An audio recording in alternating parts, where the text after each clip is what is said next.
먹는 것, 입는 것, 자식을 낳아 기르는 생식 본능, 이런 것들은 다 동물적인 것이지만 인간도 한편 동물에 속해 있기 때문에 벗어날 수 없는 욕망이 되는 것입니다. 이런 인간적인 기본적인 욕망을 바탕으로 해서 사람들은 서로 사랑하고 사랑받으면서 살아가고 있습니다. 인간관계의 모든 것이 결국은 나의 기본적인 욕구를 채우고자 하는 전제 조건이 깔린 것입니다. 현대에서 제일 많이 사용하는 단어가 뭐겠습니까? 웹이라고 하는 단어입니다. 인터넷을 들어갈 땐 웹사이트를 거쳐야 됩니다. 웹이 뭘까요? 웹은 거미줄이란 뜻입니다. 웹이 거미줄이에요. 그러니까 이 세상은요, 거미의 세상이에요. 거미줄 쳐 있는 거 봤나요? 거미가 어디에 있습니까? 가운데에 딱 버티고 있는 것입니다. 가운데에 있어요. 모든 세상의 중심을 자기에게 두고 그리고 먹잇감을 찾는 거예요. 이것이 현대인들의 삶의 모습이에요. 우리는 다 자신의 웹을 치고 거미줄을 치고 내가 거미가 돼가지고 나 중심의 세계를 만들어 가려고 하는 것입니다. 그래서 내게 이익이 되면 친해지는 것이고 아부하는 것이고 내게 이익이 되지 않으면 내치는 것이고 멀리하는 것이고 그것이 인간관계라 그 말입니다. 인간관계에서 중요한 것은 나라고 하는 것이고 나의 욕망을 채워줄 대상이 있으면 그 사람이 바로 내 친구가 되는 것입니다. 내 욕망을 뺏어가는 사람이 있다면 그것은 적이 될 수밖에 없는 것입니다. 세상에는요, 그래서 공짜가 없어요. 누구를 위해 희생? 아니에요. 희생한 다음에는 반드시 보상을 기대하고 있는 것입니다. 누구 결혼한다고 청첩장이 옵니다. 가야죠. 왜 갑니까? 내 자식 결혼할 때 오라 그 말 아닙니까? 번질나게 갔는데 내 자식 결혼할 때 얼굴을 안 비춰요? 괘씸한 것입니다. 사람같이 보이지도 않는 것입니다. 그 다음에 인간관계를 탁 끊는 것입니다. 공짜가 없어요. 누가 내게 도움을 줬으면 그것이 짐이 돼가지고 언젠가는 어떤 방법으로 갚아야 된다는 부담감을 안고 우리는 살아가고 있는 것입니다. 누구를 위한 희생, 그런 것은 없는 것입니다. 가끔 가다가 청첩장이 오르는데 이름을 아무리 기억해도 사람이 기억 안 나요. 전혀 모르는 사람이 와요. 너무너무 당황스럽습니다. 왜 저 사람이 나한테 보냈나? 아마 대한민국 사람한테 다 보낸 것 같아요. 여러분도 받으셨습니까? 이렇게 되면은 굉장히 무례한 것입니다. 우리가 중요한 것은 나하고 다른 사람도 자기 자신 위주로 살아가고 있어요. 거기 사이에 예의라고 하는 것이 있어야 되는 것입니다. 그래서 우리는 이 세상에서 진정한 사랑을 찾아보지 못해요. 나 위주로 생각하기 때문이에요. 그런데 이런 나 위주의 생각이 하나님과의 관계에서도 영향을 미치고 있는 것입니다. 하나님을 신앙한다고 하면서 교회에 나온다고 하면서 예수 믿는다고 하면서 결국은 신앙이 변질되면 나의 위주로 신앙 안에서도 웹사이트를 만들어서 내가 중심으로 하나님이 나를 위해 뭘 해달라고 하는 것이고 예수님이 나를 위해 무언가를 해달라는 그런 기도밖에는 나오지 않는 것입니다. 전 진짜 신앙인이 이 세상에 정말 있을까요? 나 위주의 내 욕구적인 그 해소를 위해서 예수를 따라다니는 많은 사람들이 있었습니다. 그래서 욕망이 결핍될 때 사람들은요, 낙심하고 절망하고 좌절해요. 자기 자신을 포기하고 열등감에서 자살할까 이런 생각을 하루에도 몇 번씩 하고 있는 것입니다. 자살은 차마 못하겠고 세상이 괴로워질 때 마약에 손을 대고 술에 손을 대고 담배에 손을 대고 섹스, 애완동물 이런 식으로 나가는 것입니다. 조금 고상하게 해결하려는 사람들이 신앙을 찾고 교회에 나오려고 하는 거죠. 조금 더 영적으로 뭔가를 기대려고 하는 사람들이 그때 하나님을 찾는 거죠. 내 욕망의 결핍이 왔을 때에 그때 신앙이 적극적이 되는 거죠. 배가 고픈 사람이 코가 예민하단 말이 있어요. 영적으로 진리에 대해서 갈급해질 때는요, 내 욕구가 어딘가 결핍되어 있을 때예요. 그러니까 목회하다 보면요, 새벽 기도에 안 나오던 사람이 갑자기 나올 때가 있어요. 반갑기도 하지만 걱정돼요. 뭔가 문제가 생겼나 보다. 틀림없어요. 새벽 5시에 왜 나옵니까? 뭔가가 간절해졌어요. 뭔가 기본 욕구의 결핍이 왔다고요. 그래서 하나님한테 기대려고 그 욕구의 결핍을 하나님을 통해 좀 채우려고 나온 거예요. 그런데 더 걱정스러운 사람은 문제가 분명히 있는데도 새벽에 안 나오는 사람들이에요. 저 사람은 나와서 기도해야 할 사람인데 안 나와요. 새벽 5시에 눈 뜨고 일어나는 게 그렇게 힘듭니까? 죽고 사는 문제라면 못 나오겠습니까? 하나님밖에 구원의 열쇠가 없다고 생각하면 정말 못 나오겠습니까? 기본 욕구가 결핍이 됐는데도 하나님 안 찾으면 그 사람은 살아날 가망이 없는 것 아니겠습니까? 마태복음 11장 5절에 보면 이런 말씀이 있습니다. 세례 요한의 제자들이 예수님께 와가지고 오실 그이가 당신입니까? 우리가 다른 일을 기다려야 됩니까? 그랬더니 예수님이 이런 대답을 하셨어요. 마태복음 11장 5절에 보니까 맹인이 보며 못 걷는 사람이 걸으며 나병 환자가 깨끗함을 받으며 못 듣는 자가 들으며 죽은 자가 살아나며 가난한 자에게 복음이 전파된다 하라. 여러분, 이 말씀 가운데서 우리가 얻을 수 있는 게 뭘까요? 왜 이런 사람들만 예수님 곁에 있었느냐 그 말입니다. 맹인, 눈이 안 보여요? 그런 사람들이 예수님 따라다녔어요. 귀가 안 들려요? 그런 사람들이 따라다녔어요. 나병 환자, 한센병 환자들, 불치의 병 환자들이 따라다녔어요. 아들이 죽고 가족이 죽은 사람들이 예수님께 나왔어요. 가난한 자들이 예수님 곁에 졸졸졸졸 따라다녔어요. 이들이 뭐예요? 기본적인 욕구에 결핍이 온 거예요. 이들이 진리에 대해서 예민해진 거예요. 그래서 이들이 주님을 가까이 모시고 주님의 말씀을 듣고 예수님의 제자가 된 거예요. 여러분, 내가 나 위주로 살다가 기본적인 욕구에 결핍이 왔을 때 그것이 바로 주님께 가까이 갈 수 있는 기회가 되시기를 바랍니다.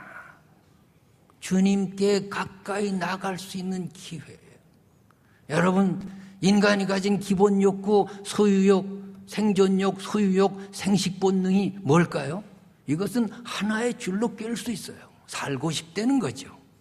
살아도 영원히 살고 싶다는 거죠. 소유가 왜 필요합니까? 내가 살기 위해서 소유가 필요한 거예요. 자식은 왜 낳습니까? 내가 영원하지 못하니까 내 DNA를 닮은 내 자식에게 내 생명을 전가하고 그 DNA를 이어가고자 하는 욕망의 표출이에요. 나는 영원히 살지 못한다는 한계를 알기 때문이에요. 그래서 기독교에서 주고자 하는 욕구의 해결이 뭐예요? 영생이라고 하는 단어예요. 영생을 주겠다는 거예요. 예수님께 와서 들었던 말씀이 뭘까요? 영생할 것이라고 하는 거예요. 하나님 나라에서 영원히 살 것이라고 하는 것이 오늘 우리가 들어야 될 복음인 것입니다. 이 세상의 어떤 소유도 영생을 우리에게 주지는 못하는 거예요. 이 세상에 어떤 철학적인 귀한 말이 있다 할지라도 우리에게 영원한 욕구, 영생을 해결할 길은 없는 것입니다. 이 세상에 병이 낫다 하더라도 또 병들면 죽는 것입니다.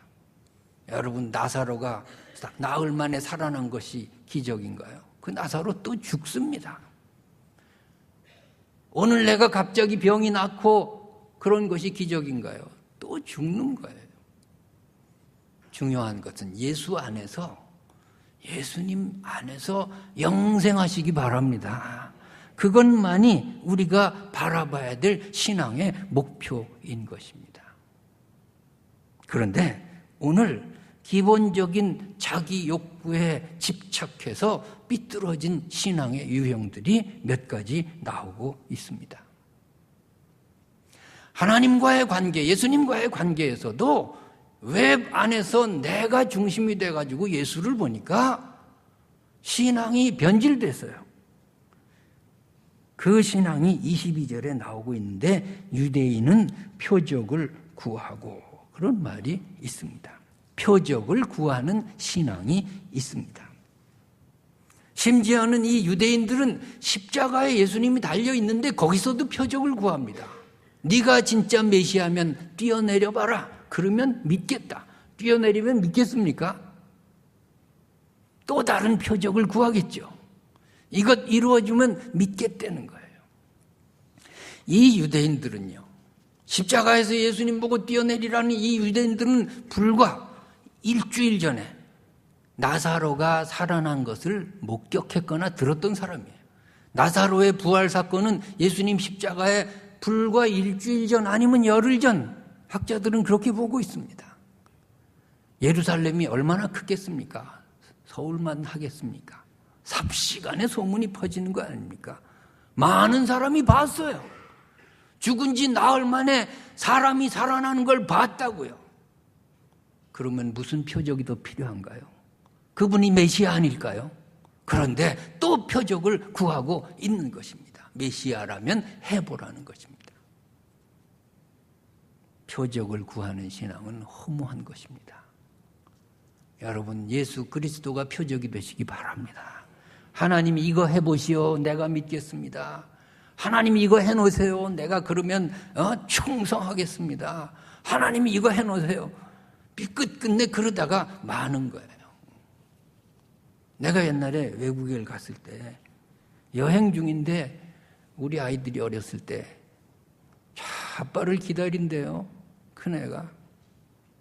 내가 자식 하나 잘 길렀나 보다. 돌아왔는데 이 녀석이요, 나를 쳐다보지도 않고 이래요. 장난감 사오기로 했거든요. 그거를 탁 주는 순간에 사라져버렸어요. 자취가 없어요.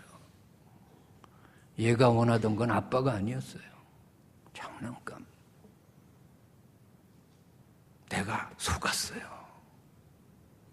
자기의 웹사이트 안에서 자기 위주로 아빠를 생각했어요. 여러분, 우리가 하나님을 어떻게 생각하고 있나요? 오늘도 표적을 구하면서 기도하고 있나요? 이거 해놓으시오, 저거 해놓으시오, 이렇게 신앙생활 할까요? 언제까지 이렇게 할까요? 유대인은 표적을 구하고 십자가에 달려 돌아가시는 예수님 앞에서도 표적을 구하는 이런 신앙이 우리에게서 사라지기를 바랍니다. 두 번째로 22절에 헬라인은 지혜를 찾으나 그랬습니다. 합리적이어야 믿겠다는 거예요. 이성적이어야 믿겠다는 거예요. 1 더하기 2는 3이 되어야 믿겠다는 거예요. 그러면 믿겠습니까? 천만의 말씀이에요. 지혜가 뭘까요? 헬라인들은 철학의 나라예요. 지혜를 찾아요. 소크라테스의 나라라고요. 지혜가 뭐예요? 인간의 이성이 불완전하다는 것을 깨닫는 것이 지혜예요. 인간의 이성으로는 어떤 해답이 주어지지 않는다는 것을 아는 것이 지혜예요. 사람이 얼마나 부족할까요? 사람의 감각이라는 게 얼마나 자기 자신을 속이고 있나요? 내가 보는 것이 진짜입니까? 내가 듣는 것이 다 확실한가요? 여러분이 여러분 자신을 믿을 수 있겠습니까? 옛날 책에 이어령 교수의 책에 흙 속에 저 바람 속에라는 수필집이 있었어요. 거기 보면 그런 얘기가 나와요. 불란서의 어느 귀부인이 더운 여름날 별장에서 잠을 자게 됐습니다. 잠을 자는데 이거 창문을 열어놓자니 모기가 와서 물어뜯겠고 내일 파티가 있는데 물리면 안 되잖아요. 닫고 자자니 더워서 못 자겠고 냉장고나 에어컨이 있겠습니까? 그래도 모기한테 물리는 것보다는 그저 더운 채로 자자 창문을 닫고서 잠을 청했습니다. 새벽 1시, 2시가 됐는데 잠에서 깼어요. 더 못 자겠어요. 땀이 비오듯해요. 비몽사몽간에 이놈의 날씨가 왜 이렇게 더운가. 아주 그냥 화가 치밀어 올라가지고서는 의자로 그냥 창문을 쨍그라하고 깼어요. 시원해집니다. 바람이 솔솔 들어오는 것 같아요. 단잠을 잤어요. 아침에 일어나 보니까 창문은 멀쩡한데 방 안에 놓아두었던 화장대 거울이 깨지고 말았어요. 여러분, 바람 들어왔겠습니까? 시원했겠습니까? 그러려니 하면 그렇게 느껴지는 거예요. 이게 인간이에요. 이게 우리가 가진 감각이라고요. 우리가 무엇을 지혜 있다고 말할 수 있겠습니까? 우리가 보는 것 자체가 진리가 아닐 수도 있고요. 듣는 것 자체가 그것이 확실하지 않을 수 있는 것입니다. 그래서 4세기의 성자 아우구스티누스는 이런 말을 해요. 인간의 이성이라는 게 뭐냐? 창이 네 개가 있는 집에 창문은 3개밖에 없는 그런 집과 같다 그랬어요. 여러분, 창은 4개인데 창문은 3개밖에 없어요. 북풍이 불어오면 남쪽의 창을 북에다 갖다 틀어막아요. 남풍이 불어오면 서쪽에 있는 창을 남쪽에 틀어막아요. 그런데 해답은 없어요. 항상 부족해요. 이것이 철학이에요. 이것이 인간이 이루어놓은 이성이에요. 영생에 대한 해답은 인간의 이성으로 얻을 수 없어요. 아우구스티누스는 삼위일체라는 교리를 확립시킨 위대한 신학자입니다. 그런데 그는 기독교의 많은 교리들을 정리해 나가고 있는데 삼위일체만은 믿을 수가 없었어요. 어떻게 셋이 하나가 된단 말입니까? 지금 우리는 삼위일체 그냥 받았으니까 편하지만 사실은 성경에 삼위일체라는 말도 없고요. 이걸 어떻게 정리할 겁니까? 그 당시에는 삼위일체라고 누가 얘기하면 바로 이단이 돼요. 그 이단을 반박하면 또 이단이 돼요. 너무너무 어려운 교리입니다. 하나님, 기도합니다. 하나님, 이건 못 풀겠습니다. 셋이 어떻게 하나가 됩니까? 나 이거 도저히 못하겠습니다. 그런 의문을 갖고 아우구스티누스가 한 번은 해변가에 해가 뉘엿뉘엿지는 해변가를 거닐고 있었어요. 하나님, 삼위일체가 뭡니까? 그때 앞에 보니까 모래사장에 아이들이 장난을 하고 있어요. 그게 뭐 하나 봤더니 모래사장에 큰 웅덩이를 파고서는 그리고는 바가지로 바닷물을 연신 퍼다 날르는 거예요. 그래서 얘 너희들 지금 여기서 뭐 하고 있니? 그랬더니 아이들이 예, 잠깐만 기다리세요. 우리가 이 바닷물을 지금 다 이 웅덩이에 퍼 담을 겁니다. 그때 아우구스티노스는 크게 깨달았어요. 거기서 무릎 꿇고 엎드려서 하나님 잘못했습니다. 바다같이 거대한 하나님의 세계를 좁은 웅덩이 같은 내 머릿속에 담으려고 했습니다. 주님, 내가 잘못했습니다. 이제부터는 묻지 않고 믿겠습니다. 묻지 않고 믿겠습니다. 이것이 지혜예요. 이것이 지혜라고요. 그래서 아우구스티누스가 그때 한 말이 있어요. 크레도 우트 인텔리감. 크레도 우트 인텔리감이 뭐예요? 나는 알기 위하여 믿는다는 거예요. 알기 위하여 믿는다는 거예요. 알아서 믿는 것이 아니라 믿음이 먼저고 그 다음에 안다는 거예요. 그래서 신앙은 역설이라 그러는 거예요. 세상 사람들은 우리의 믿음을 이해할 수 없어요. 죽은 자가 어떻게 살아납니까? 있을 수 없어요. 동정녀 탄생이 어떻게 가능합니까? 있을 수 없어요. 물 위로 사람이 어떻게 걷습니까? 말도 안 돼요. 오병이어의 사건이 어떻게 과학적으로 설명됩니까? 있을 수 없어요. 웹사이트 안에서 내가 나 위주로 생각하면 하나님의 말씀 중에 믿을 것이 아무것도 없어요. 그런데 하나님의 세계는 하나님이 주인공이세요. 하나님 위주로 말씀을 풀어야 믿어지는 거예요. 이미 구원받은 사람들, 이미 예수 그리스도로 말미암아 영생을 소유한 사람들은 이런 것들이 문제가 되지 않아요. 왜? 하나님이 천지를 창조하셨잖아요. 천지를 창조하신 하나님이 죽은 자를 못 살리겠어요? 동정녀 몸에서 탄생 못 시키겠어요? 오병이어의 기적이 뭐가 그렇게 대수겠어요? 여러분, 믿음이 먼저예요. 인간의 머리로 다 이해돼서 믿는 거 아니에요. 지식적으로 성경을 파고들면 절대로 예수 믿을 수 없어요. 성경은 성경으로 보시기 바랍니다. 성경을 공부하지 말라고요. 성경 공부하다 교만해지고요. 성경 공부하다 이단되고요. 성경 공부하다 잘못된. 성경은 공부하는 과학서적이 아니에요. 성경을 성경으로 보시기 바랍니다. 거기서 하나님의 세계를 만나시기 바랍니다. 하나님 중심으로 나를 풀어가는 거예요. 하나님이 태양이 되고 내가 위성이 돼서 도는 거지 태양이 지구를 도는 건 아니에요. 이어령 박사가 불신자였어요. 기독교를 무시했어요. 그는 불교에 가까웠어요. 그런데 딸 이민아 변호사가 안구에 문제가 생기고 실명하게 됐어요.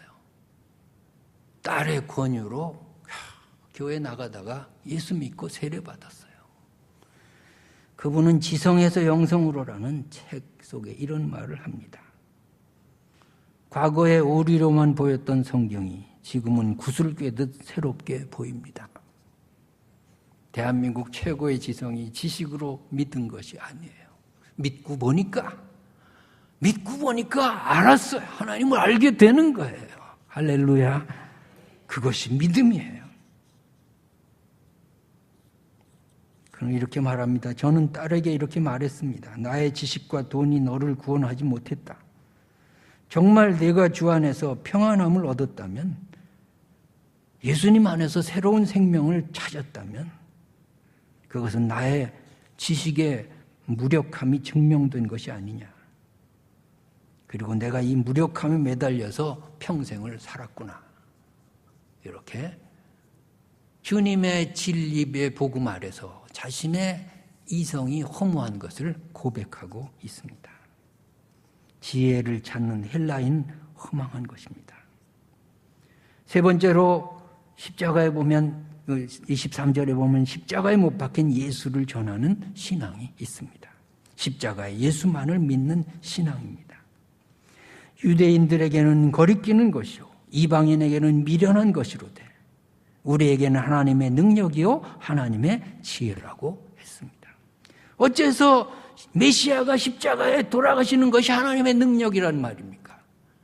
어째서 하나님의 아들이 죽어야 되는 것이 하나님의 지혜란 말입니까? 그러나 십자가는 그 십자가를 통해서 두 가지를 우리에게 보여주고 있습니다.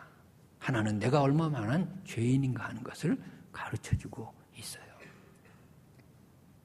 우리는 경범죄인들이 아니라고요.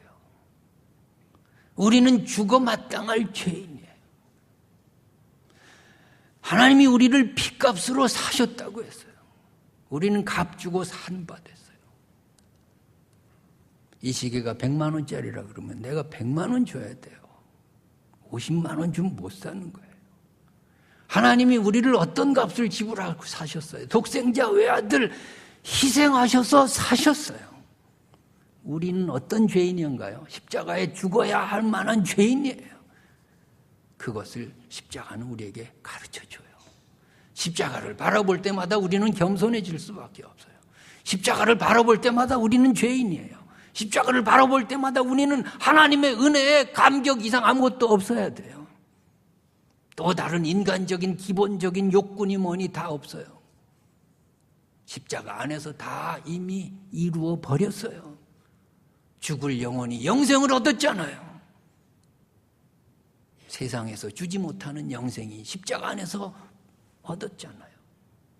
그것으로 감격하시기 바랍니다. 그것으로 감사하시기 바랍니다. 또 십자가는 내가 얼마만큼 가치 있는 자인가 하는 것을 가르쳐주는 것입니다. 이 시계를 내가 100만 원에 샀다면 이 시계는 내게 100만 원의 가치가 있어서 산 거예요. 10만 원짜리밖에 안 되는데 100만 원 줄 리는 없지 않습니까? 하나님이 독생자 외아들 희생하셔서 우리를 사셨다면 하나님 앞에서 우리의 가치는 하나님의 아들과 딸의 가치가 있는 줄 믿습니다. 우리는 예수 믿는 순간 하나님의 아들과 딸이 되는 것입니다. 그 이상의 무슨 욕구가 필요합니까? 그 이상의 무슨 지혜가 필요하죠? 십자가 안에서 이미 다 우리의 지혜도 채워진 줄로 믿습니다. 이어령 박사의 딸이 각막에 이상이 생겨서 실명 위기에 있었어요. 눈이 머는 줄 알았어요. 그래서 교회에 나가기 시작했는데 교회에 나간다고 결심한 다음에 의사가 다른 의사가 보니까 오진이에요. 눈에 아무 이상이 없대요. 그래도 하나님하고 약속한 걸 어떻게 해요? 그래서 예수 믿기 시작했어요. 그런데 눈이 낳고 암에서 그저 생명이 연장되고 그러는 과정에서 이분은 이런 글을 써요. 내 자식의 병을 고쳐주면 믿고 안 고쳐주면 안 믿는 하나님이 아니기 때문입니다. 망막이 고쳐졌다고 언젠간 안 죽나요? 눈이 나았다고 해도 암이 없어졌다 해도 언젠가는 다 죽습니다. 진정한 기적은 예수의 부활뿐이고 하나님을 믿어 영생을 얻는 것 외에 다른 기적은 없습니다. 여러분, 이것이 우리의 신앙 고백이 되기를 바랍니다. 하나님은 우리의 태도와 관계없이 우리를 사랑하셨습니다. 그것이 십자가의 증표로 나타난 것입니다. 십자가 안에서 우리는 영생을 발견하고 복된 내일을 기약할 수 있게 되었습니다. 이제 우리의 기도의 제목을 바꾸어 봅시다. 하나님, 이거 주세요, 저거 주세요. 표적을 찾지 말고 지혜를 구하지 말고 하나님 이미 주신 응답을 깨닫게 해 주세요. 이렇게 기도해 보시기 바랍니다. 여러분, 이미 다 받았어요. 죽을 병에서 살아나야만이 감사합니까? 병 안 걸리고 지금까지 살아온 것 더 감사하시기 바랍니다. 돌이켜보면 받을 거 다 받았어요. 우리의 욕망을 나라는 중심으로 해석하지 않는다면 하나님은 다 주시고 영생까지 보장해 주셨어요. 그것을 믿고 나간 사람들이 믿음의 조상들이에요. 그래서 아브라함은 자식까지 아들까지 과감하게 하나님이 하라고 하면 하는 거예요.